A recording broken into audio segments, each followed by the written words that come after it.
Hi, good morning, everyone. My name is Jasmine Abang. My topic of interest, or my topic that I will be using for my research paper, um, has to deal with immigration, reproductive rights, and Mexican American women.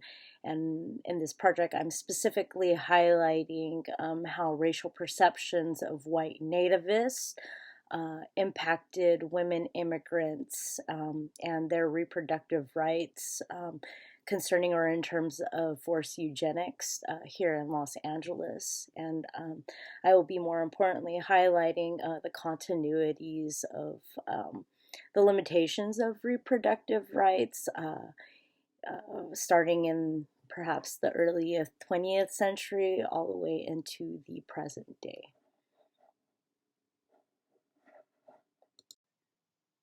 So, a little bit of background information to kind of give you context of these racial perceptions in Los Angeles. The US in general was experiencing a big influx of immigration in the early 20th century. What this meant for the Western states, such as California and Texas, they were experiencing a big influx of Mexican immigration. And this was in response to the Mexican Revolution, where the common Mexican persons and also natives were getting displaced off their land because it was getting privatized by political powers in Mexico, but also foreign landholders. And unfortunately, this created a big push into Western borderlands to look for employment to be able to sustain their livelihoods. And what we see during this time is that Anglos had cemented themselves as the power holders and the gatekeepers of immigration policies. And so during this time as well, there was an industrialization of farmlands of white owners, and they were looking for cheap labor. This came by way of Mexican immigrants. And so there was a perception that once the work was done, that Mexicans would be returning back home. This wasn't the reality of it. Mexicans had began to permanently settle in Los Angeles, and due to the physical closeness and this feel of social and economic competition by whites, it really ignited this racialized perception of Mexicans. And in the end, there was an argument for population control because of the belief that they were stealing employment and also resources.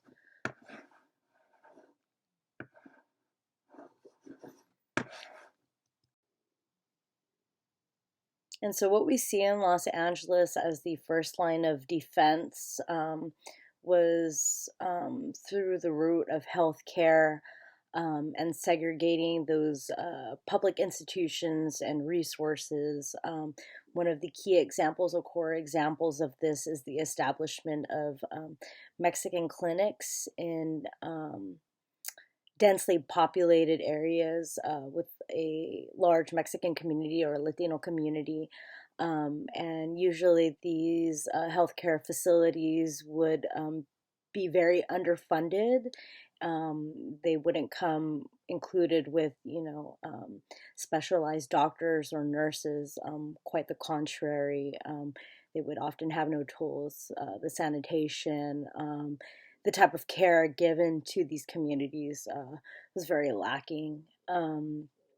Also, during this time, we see a shifting into a more gendered based exclusion. Uh, White nativists targeted males less to keep their economic interest afloat. So, meaning they didn't touch the males to ensure that they had workers for their farms.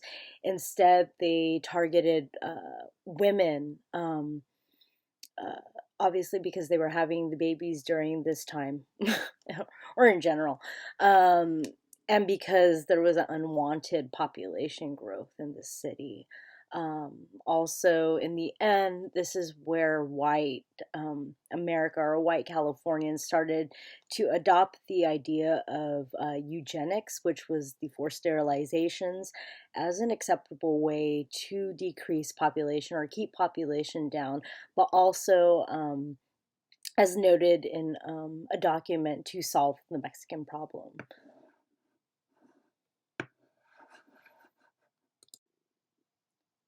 So a couple of the core documents that I will be using for my research starts off first with Natalia Molina's Fit to be Citizens, Public Health, Race in Los Angeles. That gives us a little breakdown or illustrates how white Californians decided or determined how immigrants were fit or racially fit in California.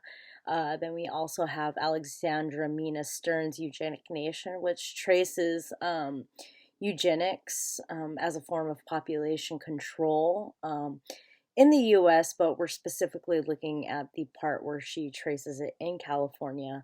And then also Virginia Espinosa's Women Sterilized as Gives Birth, Forced Sterilizations and Chicana Resistance in the 1970s, to give voices to these women who were sterilized because, you know, as we've seen in this course, it's important to incorporate those voices to understand the time period, to understand the context of these continuities or of these issues.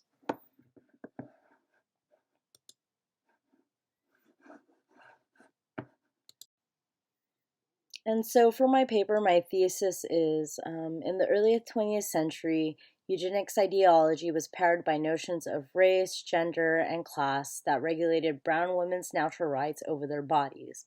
With the support of Anglo-Californian elites, by the 1950s, the healthcare system in Los Angeles used forced sterilization as an avenue to prevent expanding the Mexican population in the city.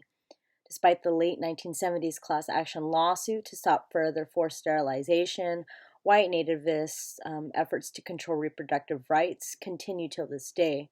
They are reflected through new health initiatives and measures and still echo discriminatory practices based on race, class, and country of origin. And so, since my focus is Los Angeles and brown bodies in Los Angeles, I think it would be right or proper to focus on the Los Angeles County USC Medical Center, where the atrocities of forced eugenics was mainly done here. So, starting in the 1960s, Los Angeles became this epicenter or this hotbed of forced sterilizations in the nation. And in this, the hospital in particular is exemplary of the discriminatory practices by physicians mainly. And so we know this through an interview with Dr. Roger Freeman, who is a former chief of obstetrics, who admitted that Mexican women were purposely navigated into this county hospital because one, private practices disregarded them, didn't even look at them, and just sent them to this hospital. And as you know, because healthcare was unequal, you can kind of gauge how these facilities were.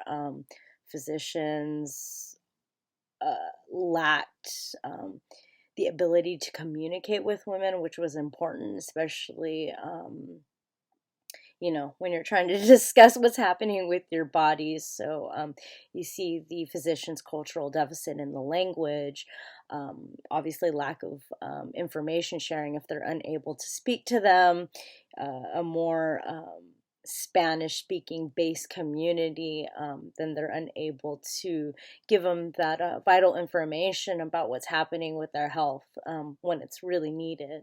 And then also, you know, the racialized feelings towards Mexicans, you know, just not wanting to communicate with them is exemplary enough.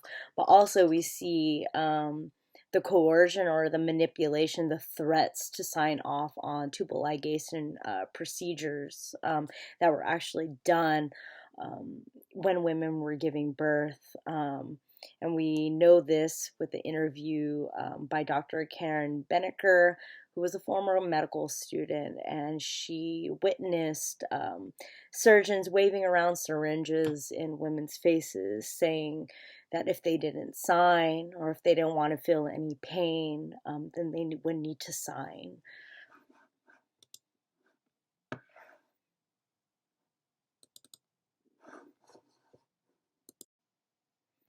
So during the period or the hot period of forced sterilizations, what became of it in the end was a class action lawsuit we see in the late 1970s, where there was an abolishment of eugenics and a banning of sterilization. But unfortunately, the doctors that were doing these malpractices, very discriminatory malpractices, in the LA County USC Medical Center were not found guilty of anything wrong.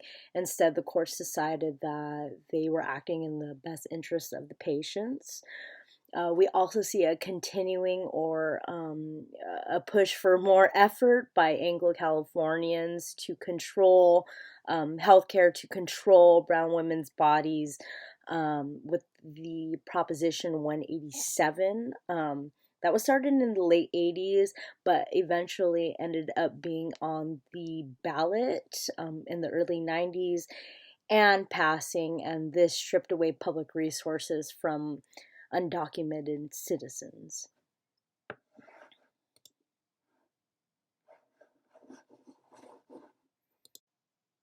And so what we can see in the present day with the control over brown women's bodies, or more importantly, immigrant women's bodies, is more recently, I believe, maybe a year and a half ago, where forced sterilizations were still happening on the U.S. side of the border, specifically in Georgia, where many people were blowing the whistle on a specific physician who was operating and doing some medical procedures without women's consents, and this was taking away their ability to reproduce. But we also see a continuing in the nation as a whole, efforts to limit what kind of agency women have over their bodies. And I think most recently we see that in Texas.